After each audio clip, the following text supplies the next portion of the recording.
Quiero decirles que he estado mirando el tema, este, el tema que estamos compartiendo. Okay. Estamos mirando un tema, ¿recuerdan? En realidad el tema era poder compartir sobre personas que quizás no hemos escuchado predicar o no se predica, o quizás nosotros vamos leyendo la palabra y vemos que hay personas que son más importantes, que para nosotros nos parece más importante, como en el caso de Abraham, de Jacob, de Moisés, de David y de tantos otros, de los profetas. Pero en la palabra de Dios hay una infinidad, hay una infinidad de personajes, tanto mujeres como hombres, hombres como mujeres, que a veces hay un solo versículo que les menciona y ni siquiera dice su nombre, pero que hicieron para Dios tremendas cosas. Yo quiero desafiarle a los que están escuchando. Mi esposa está grabando la reunión. En la Biblia aparece el nombre de una mujer, escuche bien, de una mujer que edificó ciudades. ¿Sí?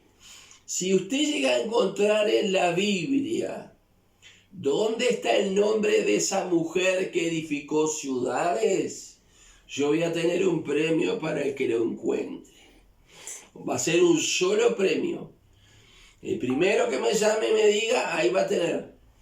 Así que bueno, vamos a compartir en esta hora en el nombre de Jesús. Vamos a abrir nuestra Biblia en el capítulo 15 del libro de Génesis.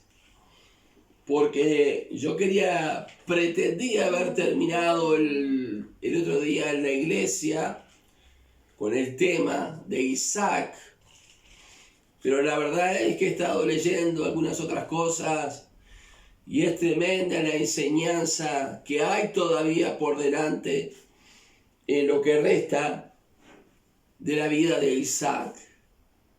Y realmente estoy impresionado por una persona que apareció allí entre Abraham y Isaac.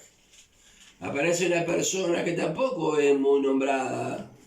No se predica de él, no se habla de él, pero fue un hombre con todas las palabras, con todas las letras, ¿sí? Un hombre leal, un hombre auténtico, un hombre que se amparó ante la presencia de Dios, ante la presencia de Abraham, se amparó. Un hombre de una enorme responsabilidad, no solamente enorme la responsabilidad, sino también responsable, porque a uno se le puede entregar una responsabilidad y no ser responsable, pero él era responsable. Hasta el punto que Abraham puso todas las cosas en sus manos. Y allí en Génesis capítulo 15 encontramos el nombre de este varón. 15, 2, versículo 2 dice: y respondió Abraham, Señor Jehová, ¿qué me darás, siendo así que ando sin hijo, y el mayordomo de mi casa es este Damaseno Eliezer? Y dijo también Abraham, mira que no me has dado prole, y he aquí que será mi heredero un esclavo nacido en mi casa. Y hay varias cosas para decir de este varón llamado Eliezer, que lo describen como un criado, que lo describen como un esclavo. Vamos a aclarar algunas cositas después.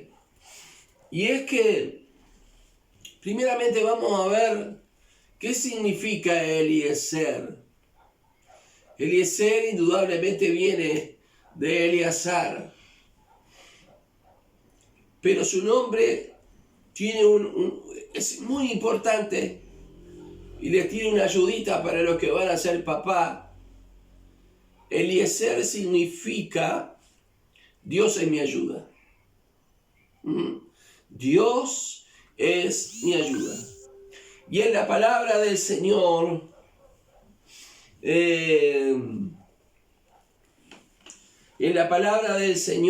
podemos nosotros ver que nos damos cuenta que en sí el nombre de los personajes bíblicos tenía mucho que ver con la personalidad, con la forma de ser que ellos tenían, ¿sí?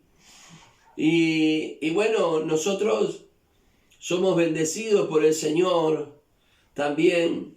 Si usted busca el nombre, el significado de su nombre, también va a ver que quizás su nombre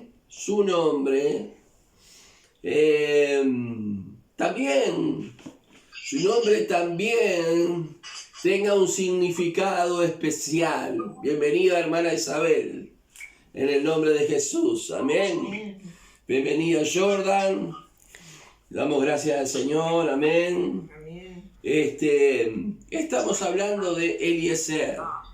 Allí en el capítulo 15, versículo 2 y 3, un hombre que es descrito como un criado, un hombre que es descrito como un siervo, un hombre que es descrito como un esclavo.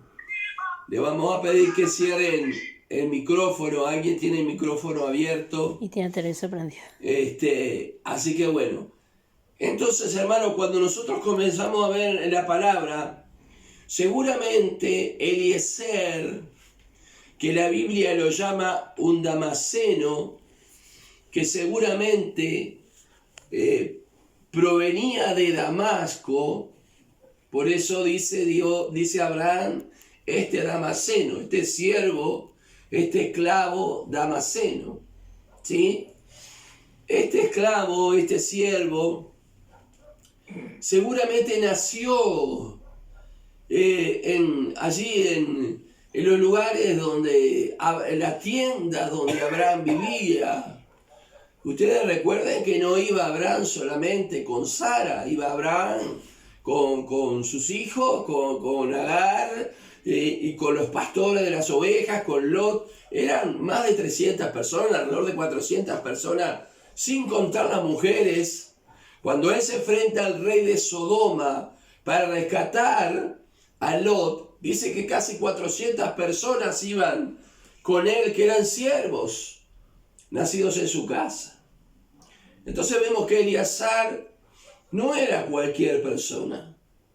Si bien nosotros podemos tener el concepto de que él era un siervo, un esclavo, un criado, vemos que él había nacido seguramente en la casa de Abraham, en el seno de la familia de Abraham. Y el nombre que le pusieron es Dios es mi ayuda. Amén. Amén. Dios es mi ayuda. Amén. Gloria al nombre del Señor.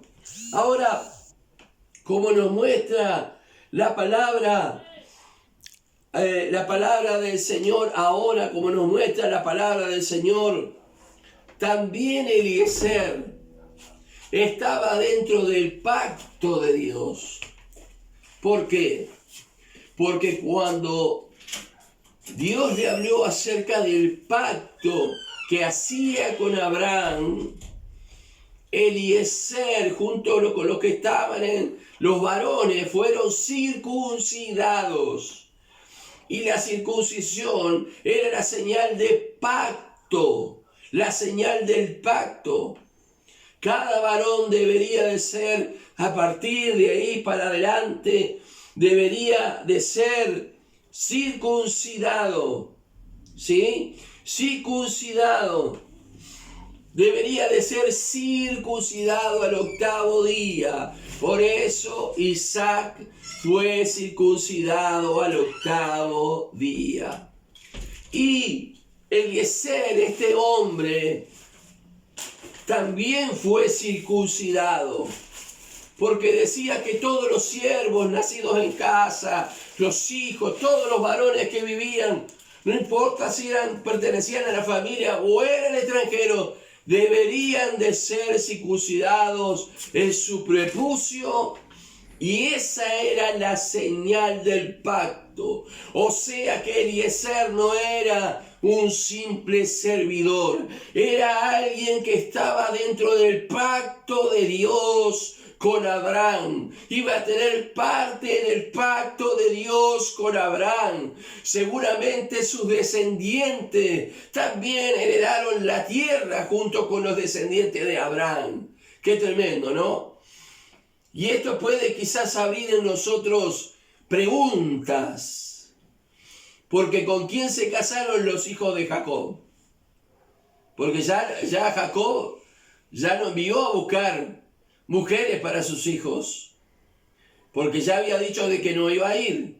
Habían llegado a un acuerdo con su tío Labán de que no iban a ir. Y quizás las esposas de los hijos de Jacobo eran hijas o descendientes de Azar. Es una posibilidad, porque no creo que ellas se hayan casado con cananeas.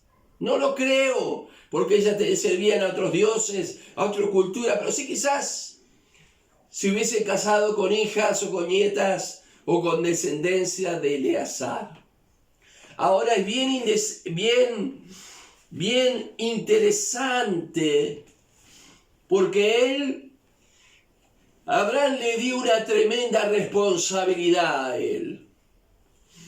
Y vamos a ponernos en el contexto, porque estamos hablando de hace aproximadamente 4.000 años atrás. Abraham le encargó a él una de las más grandes responsabilidades, que era conseguir una esposa para Isaac. Usted dirá, qué barbaridad, ¿por qué Isaac no se conseguía su propia esposa, no? Ya la tenía como 30 años, era un hombre. Sin embargo, había razones por las cuales Abraham envió a su siervo Eliezer a buscar a su tierra, de donde él salió, una esposa para él de su familia. Yo por lo menos, este criado suyo, que era el más viejo, y a su vez dice que era el gobernador de todo lo que había. Mire la Biblia en el capítulo 15, el versículo 2 y 3 de Génesis, dice que él era el que tenía todo a su mando, ¿sí? Él era el que gobernaba y el que ministraba todo lo que tenía Abraham. Todo lo que tenía. Era un hombre de alta confianza. Es más, era el hombre que si Isaac no hubiese nacido, si hubiese quedado él, como dice en capítulo 15 de Génesis 2 y 3, si hubiese quedado él con todos los bienes de Abraham, hubiese sido el dueño de todas las cosas de Abraham. Pero ahora Abraham manda a su criado, y yo quiero explicar un poquito qué valor tenía ese hombre para Abraham y para Dios. Cuando nosotros mencionamos la palabra siervo o esclavo, para nosotros es como si fuera una mala palabra, ¿no es cierto? Ahora, el concepto que se tenía en esos tiempos y en el tiempo después de la ley sobre ser siervo, en el judaísmo no había esclavitud, a no ser que alguno esclavizara, algún hermano de nación, pero según la ley no había esclavitud. Lo cierto es que, hermanos, nosotros vemos que el siervo de Abraham y los siervos hebreos no eran como el ejemplo que les pongo, como los esclavos romanos. Amén. no era como los esclavos romanos. Para los romanos, un esclavo se consideraba, no eran considerados, para los romanos, los hombres esclavos no eran considerados seres humanos para los romanos. ¿Me entienden? Para los romanos, cierren el micrófono. Para los romanos, el siervo, el esclavo, era un instrumento de trabajo que hablaba.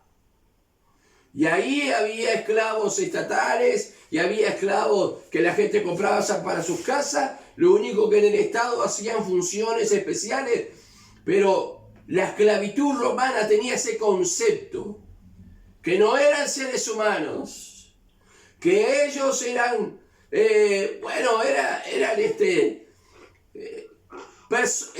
allí como un instrumento de trabajo que hablaba, nada más. Sin embargo, el concepto de siervo en el hebreo, hermanos, en el judaísmo, en el tiempo de Abraham, era un concepto de familia. Es una cosa muy distinta que no tiene nada que ver con el esclavismo como nosotros lo conocemos. El concepto es justamente, es el concepto de familia, porque llegado determinado tiempo, dice la palabra, que ahí el esclavo se quería quedar en su casa, se ponía contra el marco de la puerta y le hacían un agujerito en la oreja, y no era que era un esclavo, porque en el judaísmo, repito, no hay esclavos, sino que pasaba a ser parte de la familia. Eso quiere decir. Entonces, este hombre, más allá de ser el principal de los servidores de Eleazar, el servidor, no era un esclavo, no era un siervo, era alguien de la familia. ¿Se entiende? Ese era Eleazar. Y vamos a aplicar un poquito ahora, porque vemos en la palabra de Dios que Dios manda a Abraham, a Eleazar, a buscarle esposa. Y que quizás para nuestra cultura nos parezca un disparate, ¿no? No sé, por ahí se dice que hay 7 mujeres para un hombre. No necesitaba ir. Sin embargo, Abraham tenía sus razones para no mandar a Isaac allá donde vivían sus parientes a buscar esposa. Yo puse 2 cosas. Él era el hijo de la promesa y tenía la responsabilidad de cuidar ese hijo de la promesa. Lo puso en peligro solamente cuando Dios le dijo que lo sacrificara. Pero si no, él cuidaba a ese hijo que era el hijo de la promesa. Y si él lo enviaba, quizás en su corazón Abraham tuvo el sentido de que quizás algo le pasaría en el camino. Dijo, no, mejor que no vaya. ¿Sí? Pero también la otra cosa es que Abraham conocía muy bien la tierra de donde él salió. Era una tierra de ídolos, de perdición, de prostitución espiritual.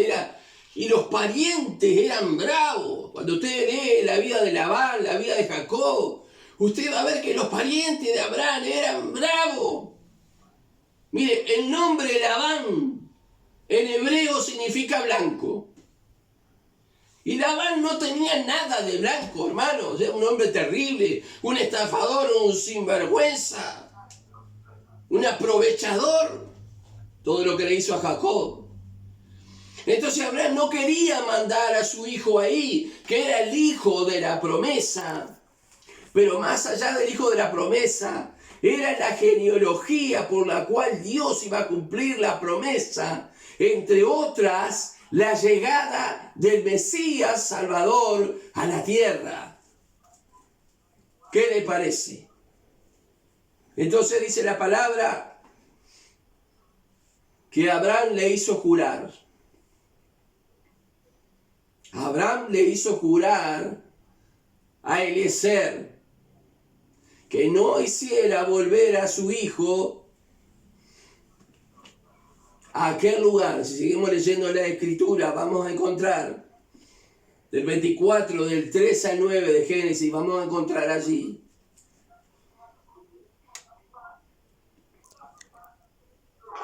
vamos a encontrar nosotros allí que el siervo de Dios le encargó a Eleazar e hizo un pacto, un acuerdo, que lo único que podía romper ese pacto era que la joven a la que iba a buscar, que no sabía quién era, que eso lo bajamos para otro culto, viniera con él para casarse con Isaac. Entonces, hermanos, quiero hablarles a ustedes de ese pacto, porque la palabra dice que le pidió al siervo que pusiera la mano debajo de su muslo. ¿Recuerdan? Lo mismo hizo Jacob con José. Cuando tenían que hacer un pacto, una promesa sobre algo, dice que el que prometía hacer, ponía la mano sobre el muslo del que mandaba a hacer, en este caso Abraham, al siervo, ¿sí? Y era una costumbre que Abraham no había aprendido, hermanos, ahí. Muchas de las costumbres eran de la región que él fue tomando, como todos vamos tomando. Eso se llama aculturación. Cuando se va tomando cosas de otras culturas, se llama aculturación. Y yo quiero decirles que esto de que dice la palabra, pon tu mano debajo de tu muslo, que es el juramento, es un gentilicio. Lo que en idioma español se conoce como un gentilicio.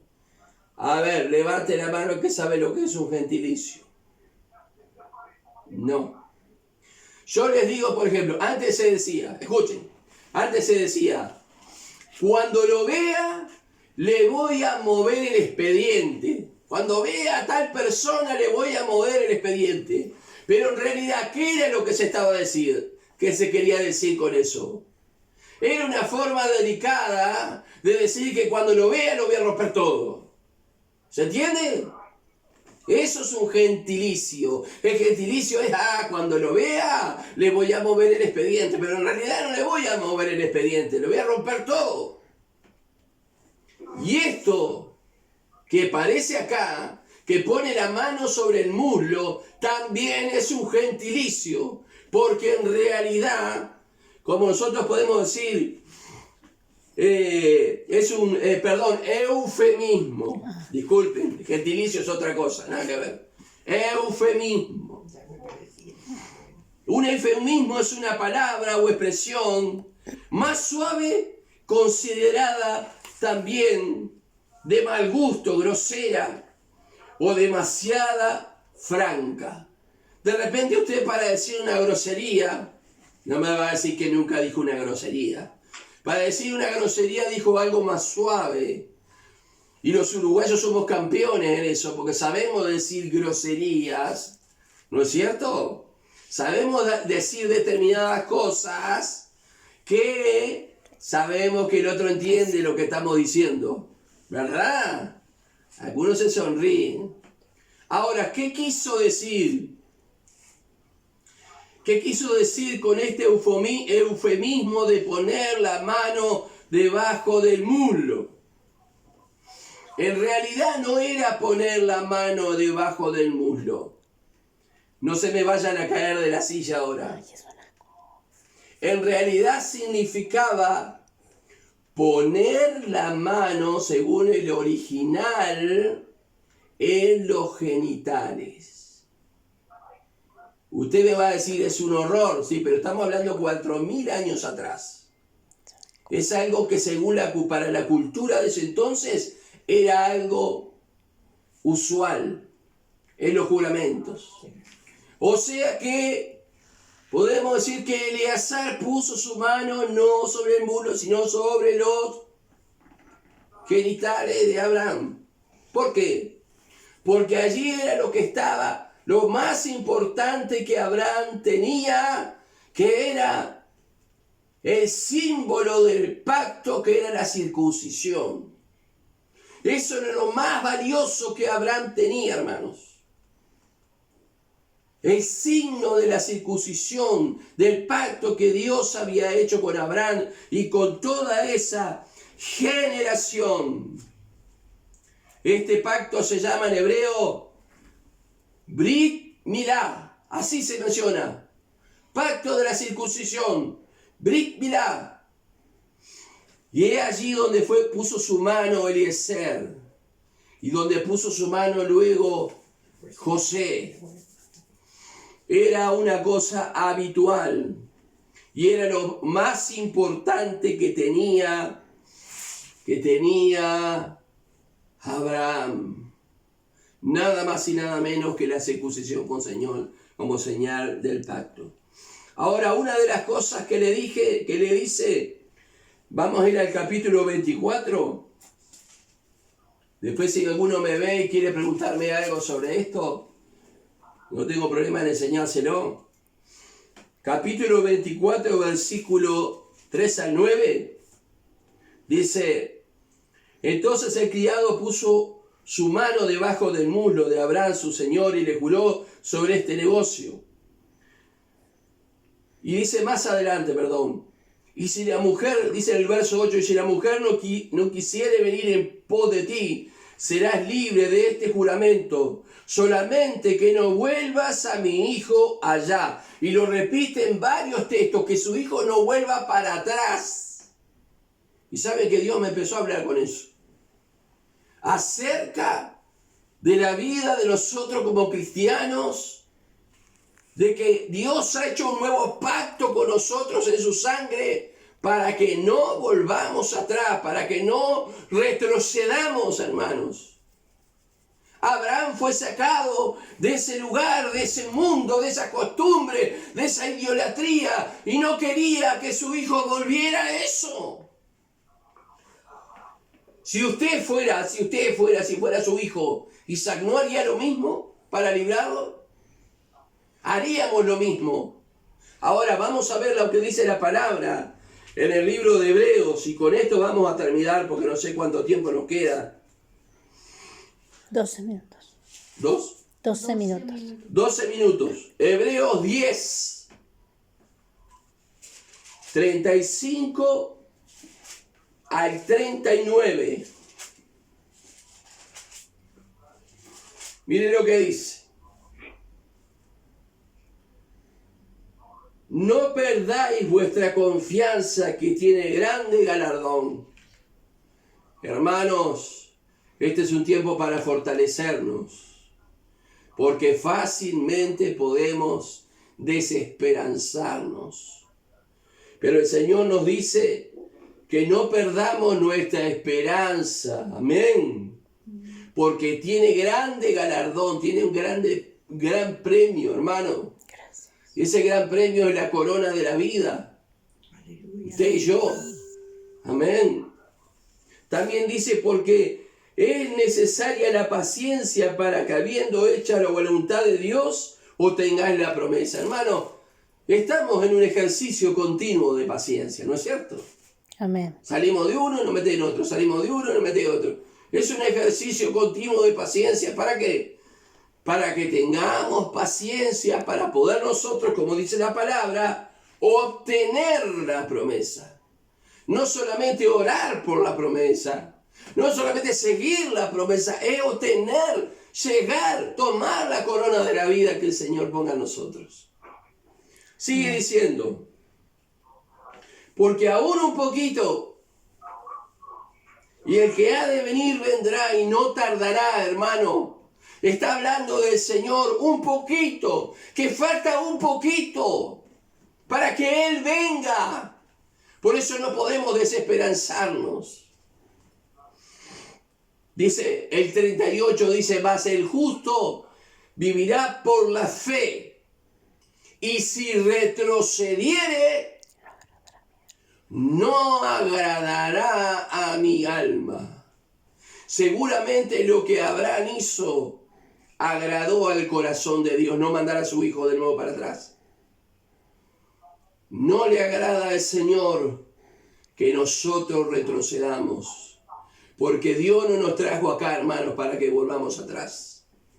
Dios no nos trajo aquí para estar agarrados por los antiguos vicios. Dios nos trajo aquí para estar aferrados y amarrados por los viejos pecados. Dios no nos trajo. Ya nos liberó en el nuevo pacto hecho en su sangre. Hemos sido libres. Amén. Pero ¿por qué nosotros en medio de las dificultades tenemos que ir a comer a la batea de los cerdos? Como el hijo pródigo iba a comer, quería comer en la batea de los cerdos. Y aún eso se le negaba. Y a veces nosotros estamos mirando con cariño las cosas terribles que dejamos en el pasado, que nos causaron tanto dolor. Las estamos mirando con cariño.